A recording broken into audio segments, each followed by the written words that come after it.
Sir, usually ಎಲ್ಲರೂ acting ಮಾಡುವಾಗ ಬಾಯಲ್ಲಿ ಮಾತಾಡ್ತಾರೆ. ನೀವು ಕಣ್ಣಲ್ಲಿ ಮಾತಾಡ್ತೀರಾ. ಕಣ್ಣಲ್ಲಿ ನಗುನಲ್ಲಿ ನೀವು ಮಾತಾಡ್ತೀರಾ. ಸೊ ಈ ಸಿನಿಮಾ ಆ ಪಾತ್ರದಲ್ಲಿ ಸ್ಪೆಷಲಿ ತೋರಿಸಿರೋದು ನಿಮ್ಮ ಕಣ್ಣು. ಅದು ನಮಗೆ ತುಂಬ ಅಂದರೆ ಎಕ್ಸ್‌ಪ್ರೆಷನ್‌ಗಳನ್ನ ನಮಗೆ ಹೇಳ್ಕೊಡತ್ತೆ. ಸೊ ಅದ್ರ ಬಗ್ಗೆ ಸರ್, ಆ ಸೀಕ್ವೆನ್ಸ್ ಬಗ್ಗೆ ಕೂಡ.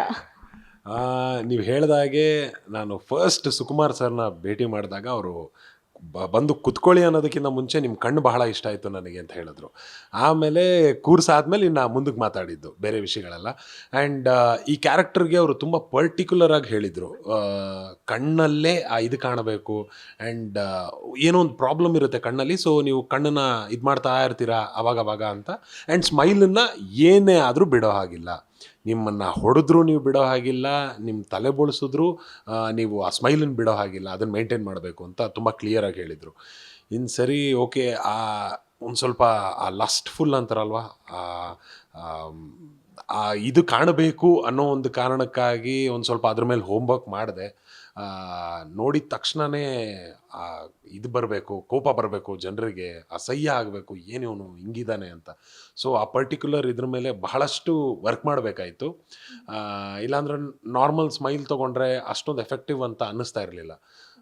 ಸೊ ಮಿರರ್ ಮುಂದೆ ನಿಂತ್ಕೊಂಡು ಅದನ್ನೆಲ್ಲ ವರ್ಕ್ ಮಾಡಾದ್ಮೇಲೆ, ಹೋಮ್ವರ್ಕ್ ಮಾಡಾದ್ಮೇಲೆ ಒಂದು ಆ ಪರ್ಟಿಕ್ಯುಲರ್ ತಲೆ ಬೋಳ್ಸಾದ್ಮೇಲೆ ನಾವು ಇದ್ರ ಮೇಲೆ ಕತ್ತೆ ಮೇಲೆ ಕುತ್ಕೊಂಡು ಬರ್ತಾ ಇರಬೇಕಾದ್ರೆ ಅದೊಂದು ಶಾಟ್ ಇದೆ, ಬಹಳಷ್ಟು ಜನಕ್ಕೆ ಅದೇ ತುಂಬ ಇಷ್ಟ ಆಗಿದ್ದು ಅಂತ ಹೇಳಿದ್ರು.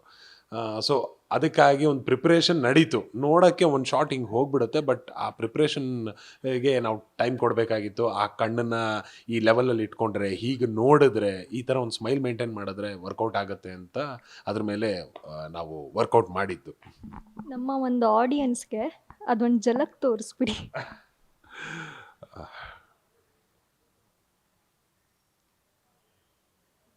ಎಸ್.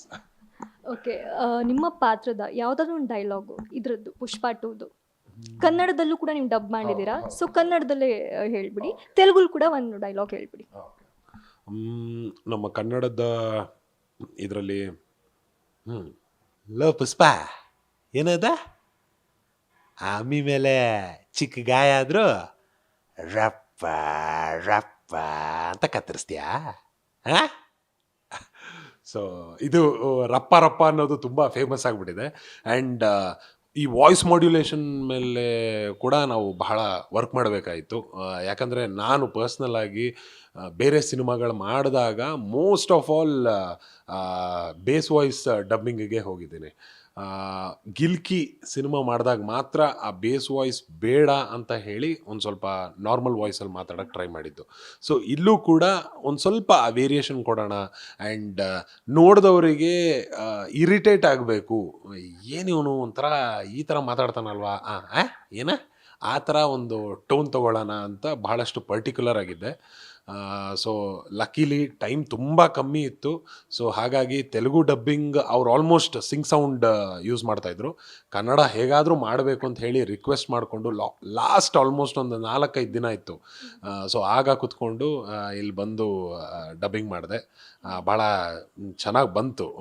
ಇಲ್ಲಿ ನಮ್ಮ ಡಬ್ಬಿಂಗ್ ಇಂಜಿನಿಯರ್ಸ್ ಆ್ಯಂಡ್ ಆರ್ಟಿಸ್ಟ್ಸ್ ಕೂಡ ಬಹಳ ಸಪೋರ್ಟ್ ಮಾಡಿದ್ರು. ಬೇಗ ಬೇಗ ಆಲ್ಮೋಸ್ಟ್ ಒಂದು 2-3 ಅವರ್ಸಲ್ಲಿ ಮುಗಿಸ್ಬಿಟ್ವಿ. ಯಾಕಂದರೆ ಕನ್ನಡ ಆಗಿರೋದ್ರಿಂದ ನನಗೆ ಸ್ವಲ್ಪ ಇನ್ನೂ ಈಸಿ ಆಯಿತು, ಡೈಲಾಗ್ಸ್ ಹೇಳಿದ ತಕ್ಷಣ ತೊಗೋಬಹುದು ಅಂತ. ಬಟ್ ಒಂದೇನಂದರೆ ಆ ಡೈಲೆಕ್ಟ್ ಒಂದು ಸ್ವಲ್ಪ ಡಿಫ್ರೆಂಟ್ ಆಗಿತ್ತು. ನಮ್ಮ ವರ್ತೂರ್ ಕಡೆ ಎಲ್ಲ ಮಾತಾಡ್ತಾರಲ್ವ, ಕೋಲಾರ ಕಡೆ ನಮ್ಕ ಆ ಥರ ಒಂದು ಭಾಷೆ ಬೇಕು ಅಂತ ಇದು ಮಾಡಿದರು. ಸೊ ಹಾಗಾಗಿ ಅದೊಂದು ಮಾಡೋಕ್ಕೆ ಒಂದು ಸ್ವಲ್ಪ ಟೈಮ್ ತೊಗೋತು, ಇಲ್ಲಾಂದಿದ್ರೆ ಇನ್ನೂ ಬೇಗನೆ ಆಗೋಗ್ತಿತ್ತೇನೋ. ಇನ್ನೊಂದು, ಈಗ ಯೂಶಲಿ ಏನಾಗುತ್ತೆ, ಅಂದರೆ ಸಿನಿಮಾದಲ್ಲಿ ಪಾತ್ರನ ಕೆಲವರು ರಿಯಲ್ ಆಗು ತೊಗೊಂಡ್ಬಿಡ್ತಾರೆ. ಇವಾಗ ಅಲ್ಲು ಅರ್ಜುನ್ಗೆ ಸರ್ಗೆ ನೀವು ಹೊಡೆಯೋ ಪಾತ್ರಗಳು, ಅವ್ರ ಫ್ಯಾನ್ಸ್ಗಳು ರೊಚ್ಚಿಗೆ ಹೇಳೋದಿರುತ್ತೆ, ನಮ್ಮ ಈ ಸಿನಿಮಾದಲ್ಲಿ ಇವ್ರಿಗೆ ಹಿಂಗೆ ಮಾಡಿದ್ದಾರೆ ಹಂಗೆ ಮಾಡಿದ್ದಾರೆ ಅಂತ. ಅದು ಕೆಲವೊಂದು ಸತಿ ಕಾಂಪ್ಲಿಮೆಂಟ್ ಆಗೂ ಆಗುತ್ತೆ. ಅಂದರೆ ಆ ಪಾತ್ರ ಅಲ್ಲಿ ಅವರು ಸಿಟ್ಟು ಮಾಡ್ಕೊಂಡಾಗ ಅಲ್ಲಿ ನಿಮ್ಮ ಪಾತ್ರ ಗೆದ್ದಿದೆ ಅಂತ ಅರ್ಥ. ಸೊ ಅಂಥದ್ದೇನಾದ್ರು ಘಟನೆ ಆಗಿದ್ದಿದೆ ಇಷ್ಟು ದಿನದಲ್ಲಿ, ಈಗ ರೆಸ್ಪಾನ್ಸ್ ಬರ್ತಿರೋದು ನೋಡಿದ್ರೆ? ನಾನು ನೋಡಿರೋ ಹಾಗೆ ಇವತ್ತಿನ ಆಡಿಯನ್ಸ್ ಏನಿದ್ದಾರೆ ಬಹಳ ಸ್ಮಾರ್ಟ್ ಆಗಿಬಿಟ್ಟಿದ್ದಾರೆ. ಸಿನಿಮಾ ನೋಡಿದಾಗ ಆ ಕೋಪ ಬರುತ್ತೆ. ಬಹಳಷ್ಟು ಜನ ಹೇಳಿದ್ರು, "ಆ ಮುಖ ನೋಡಿದ್ರೇ ನಮಗೆ ಕೋಪ ಬರುತ್ತೆ, ಹೊಡಿಬೇಕು ಅನಿಸುತ್ತೆ. ಅಲ್ಲು ಅರ್ಜುನ್ ಅವ್ರಿಗೆ ಯಾವಾಗ ಅಲ್ಲು ಅರ್ಜುನ್ ಅವರು ಕತ್ತರಿಸಾಕ್ತಾರೆ ಅಂತ ನಾವು ಕಾಯ್ತಾ ಇದ್ವಿ" ಅಂತ ಹೇಳ್ತಾರೆ. ಆಮೇಲೆ ಆ ಮೆಸೇಜ್ ಕೆಳಗೆ ಇನ್ನೊಂದು ಮೆಸೇಜ್ ಬರುತ್ತೆ, "ಅಷ್ಟು ಚೆನ್ನಾಗಿ ಆ್ಯಕ್ಟಿಂಗ್ ಮಾಡಿದ್ರಿ ನೀವು, ನಿಮ್ಮ ಆ್ಯಕ್ಟಿಂಗ್ಗೆ ನಾವು ಅಭಿಮಾನಿಗಳಾಗ್ಬಿಟ್ವಿ" ಅಂತ ಇಮಿಡಿಯೇಟಾಗಿ ಕಳಿಸ್ತಾರೆ. ಸೊ ಮುಂಚೆ ಆದರೆ ನೀವು ಹೇಳಿದ ಥರ ನಿಮ್ಮನ್ನ ಅಲ್ಲೇ ಕತ್ತರಿಸಾಕ್ಬಿಡ್ಬೇಕಾಯ್ತು, ನಿಮ್ಮನ್ನ ಅಂತಲೂ ಹೇಳಲ್ಲ, ನಿನ್ನನ್ನು ಕತ್ತರಿಸಾಕ್ಬಿಡ್ಬೇಕಾಗಿತ್ತು ಅಂತ ಮಾತಾಡೋರು. ಬಟ್ ಇವತ್ತಿನ ದಿನ ಬಹಳ ಚೇಂಜ್ ಆಗಿದೆ. ಸಿನಿಮಾ ಅನ್ನೋದನ್ನು ಜನ ಆ್ಯಸ್ ಅ ಪ್ಯೂರ್ ಎಂಟರ್ಟೈನ್ಮೆಂಟ್ ಅನ್ನೋ ಥರನೇ ನೋಡ್ತಿದ್ದಾರೆ, ಅರ್ಥ ಮಾಡ್ಕೋತಿದ್ದಾರೆ. ಸೊ ಬೈದು ಮತ್ತು ಹೊಗಳಿಕೆನೂ ಆವಾಗಲೇ ಸಿಗೋದ್ರಿಂದ ಅಲ್ಲೇ ಡ್ರಾ ಅಲ್ಲೇ ಬಹುಮಾನ ಅನ್ನೋ ಥರ ಚೆನ್ನಾಗಿದೆ ಇದೊಂದು ಎಕ್ಸ್ಪೀರಿಯನ್ಸ್. ಎಲ್ಲರೂ ಅದ್ರ ಬಗ್ಗೆ ಮಾತಾಡ್ತಾ ಇರಬೇಕಾದ್ರೆ ನನಗೆ ಸಿಗೋ ಒಂದು ಖುಷಿ, ಅದು ಒಂಥರ ಎಲ್ಲ ಚೆನ್ನಾಗಿದೆ.